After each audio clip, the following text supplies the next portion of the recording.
If an opportunity taps your door, ask Janith Liyanage what to do.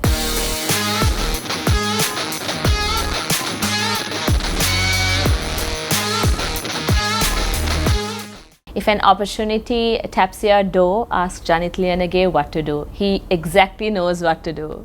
Yes, indeed, Kadhija.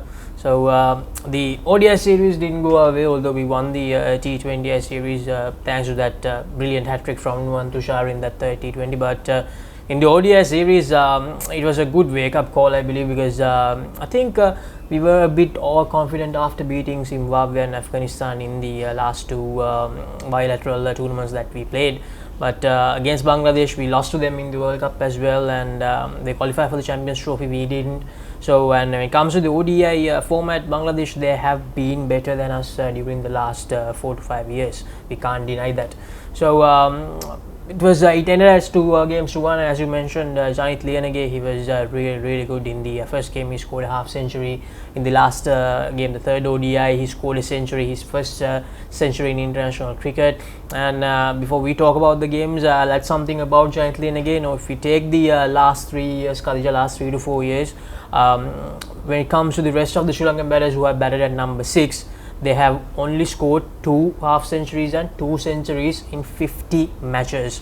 But Janith Liyanage, in the limited opportunities he received, just 4 games, I believe, that he batted at number 6, he has already scored 2 half centuries and a century. So he's certainly making inroads big time, and he's certainly giving the selectors that confidence about him to cement his place in the ODI format. So the start, it has been really good. So hopefully he will continue in the same manner, because he's someone who showed a lot of promise in the domestic arena. He showed a lot of promise in the NSL as well, even in the ongoing NSL, in the longer format, in the shorter format, in both he excelled. So it's really great to see Janith Liyanage coming into his own in the international format. So talking about the 3 games, in that first game, I believe Sri Lanka batted first, and Sri Lanka were definitely at least on 50 to 60 runs short in that game, because we only scored 255, and Bangladesh, they chased it down very easily. I mean, at the beginning, although our bowlers Dilshan Malshank and Pramod Madushan took early wickets with the new ball, as soon as the swing diminished, there was nothing for the bowlers. Chattogram, it has become a very good ground for chasing when it comes to the 50 over format. So Bangladesh, they chased down really well. Their skipper Najmul Hussain Shanto, he scored 122 of 129 deliveries. Mushfiqur Rahim, he scored an unbeaten 73. Rahim, he has been an absolute headache to Sri Lanka when it comes to any format. Taking his wicket has been a huge problem for Sri Lanka. And Bangladesh, they were actually 92 for 4 at one point, as I mentioned. They were 3 down for 23 at one point as well. But that 165 run partnership for the 5th wicket made sure that they crossed over the line. And bowling for Sri Lanka, Dilshan Madushanka took 244, and Pramod Madushan and Lahiru Kumara took 1 wicket each. And when it comes to the batting, as I mentioned earlier, Janith Liyanage scored a half century, made 67. Kusal Mendis, the skipper, scored 59 as well, but Kusal Mendis believe that he really should have gone on to make a big one in that game, because we needed that, as Janith Liyanage had no one with him to take Sri Lanka to a bigger score in that game. And then moving on to the second game, this time Sri Lanka had to chase, and Bangladesh, who batted first, made 286. Even in that game, Kadhija, they were under pressure at one point, because if not for Tawhid Hridoy in that last few overs, they could have easily been restricted to somewhere around 250. Hridoy, he made 96 of 102 deliveries, his highest score in ODI cricket. He was unbeaten, so he made the difference. And also Mushfiqur Rahim made 25 in that game.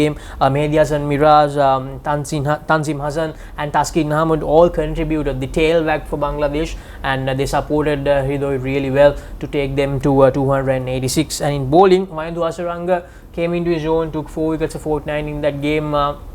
I think it was a bit of a comeback game for him, because there was this all talk about that video, especially from the Bangladesh dressing room, where Chandrika Hathurusingha, the former Sri Lankan coach, and the Bangladesh coach mentioned that Mahamdullah and the rest of the Bangladeshi batters, they sent him back to the place where he belongs. So it was like a redemption for Mahendu Hasaranga to take those 4 wickets. And in the chase, just like Bangladesh in that first ODI, Sri Lanka were reeling at one point. We were 3 down for 43, but Janith Liyanage and Pathum Nissanka, they have been our two best ODI batters, and they managed to get the job done for Sri Lanka. They managed to put together 185 run partnership for the 4th wicket, and as far as I know, that is the best 4th wicket partnership for Sri Lanka in our ODI history. So that's a record breaking partnership between the two. Pathum Nissanka, he scored another century. That's his 3rd century in the 5 games he played. Him showing that consistency as a top order batter will be a huge advantage for Sri Lanka going forward. He made 114. Janith Liyanage made 91, missed out on a deserving century once again.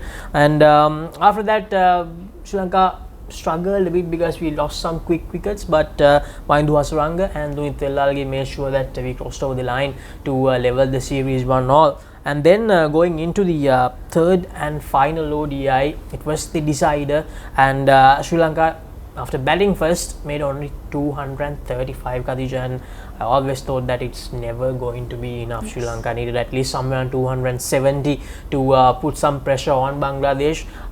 We had our opportunities, we had the chance to defend that, but Bangladeshis, they were good in the chase. I think they also had a bit of an advantage when Soumya Sarkar was subbed off due to a concussion, and the youngster Tanzid Hassan came in and he scored 84 of 81 deliveries, a quick fire 84 as the opening batter. That helped Bangladesh's cause a lot. And once again, Mushfiqur Rahim, he was there at the end. He was unbeaten on 37. Mehdi Hasan Miraz also contributed 25, but the real difference was Rishad Hussain, the leg spinning all-rounder. He made 48 of 18, and as I remember, he punished Wahindu Hasaranga for 24 runs in 1 over. That's a big deal because Wahindu Hasaranga, he doesn't get toyed like that in the international arena. I think the last time I saw that happening was probably against Marcus Stoinis at the T20 World Cup 2 years ago. So that's something that we see happening very rarely. And Rishad Hussain, even in that last T20 game, he scored a 50. And Rishad Hussain will definitely be a huge asset for Bangladesh going forward because he's that X-factor player that Bangladesh missed. Because yes, they had Shakib Al Hasan, they had Mahamudullah Riyad to bat in that middle order, but they were never the batters who would come out there and score a 6 of the very first delivery. They were never the batters who would strike at a strike rate over 300. But this guy, Rishad Hussain, he seems to be a very special talent, and to add to his hard hitting ability, he has the ability to bowl leg spin as well. He needs to improve a bit when it comes to the leg spinning part, but if he can work on that, I think Bangladesh, they have found a gem of a player in Rishad Hussain, because that's something that they have missed during their last 10 to 15 years to make a difference, because I think that's the sort of player that they missed to go all the way even in a global tournament. So Rishad Hussain, he will definitely be a big player for Bangladesh going forward if he continues to perform in the same way. So Bangladesh, although they lost 6 wickets, they chased it down in 40 overs. In bowling, Lahiru Kumara, it was a good comeback for him. He took 4 for 48. Wahindu Hasaranga, his first 6 overs were really good, but as I mentioned, Rishad Hussain took him to the cleaners and he ended with figures of 2 for 64. So Sri Lanka lost the series. This is our 2nd consecutive series defeat against Bangladesh in Bangladesh in an ODI series. We lost to them back in 2021, if I'm not wrong, when Kusal Janith was captaining. So it's really hard because Bangladesh, beating Bangladesh, it was not a problem for Sri Lanka, let's say a decade ago, but now Bangladesh, they have improved brilliantly, and we have to question some of the choices that we made as well, because throughout the series, chasing was the norm, and was it the right decision for us to bat first in that last game? That's something I think that we need to ponder on. So a lot of things to think about, because we don't have any ODIs until the World Cup ends. Our next assignment will be against India, I believe, here in Sri Lanka. So that's going to be a huge test as well, because I think even in the last 2 games against India, we have failed to get to that 60 run mark, if I'm not wrong. So we have a lot to think about. We have a lot of postulates that we need to think whether those are the correct choices. Avishka Fernando, although he had a great Afghanistan series, didn't have the best of times in this series as well. Even that Janith Liyanage and Mahesh Deekshana question is also there. Janith Liyanage, I was really disappointed about how he got out in that third ODI. He went for a needless shot and got out. He had the opportunity to bat. He had 20 more overs to bat, so he's someone who can do a lot more, and I hope he comes into his own very soon. So a lot of questions that we need to find answers. So let's see how things pan out, Kadhija. So Bangladesh, they got the better of Sri Lanka in that ODI series, fair and square.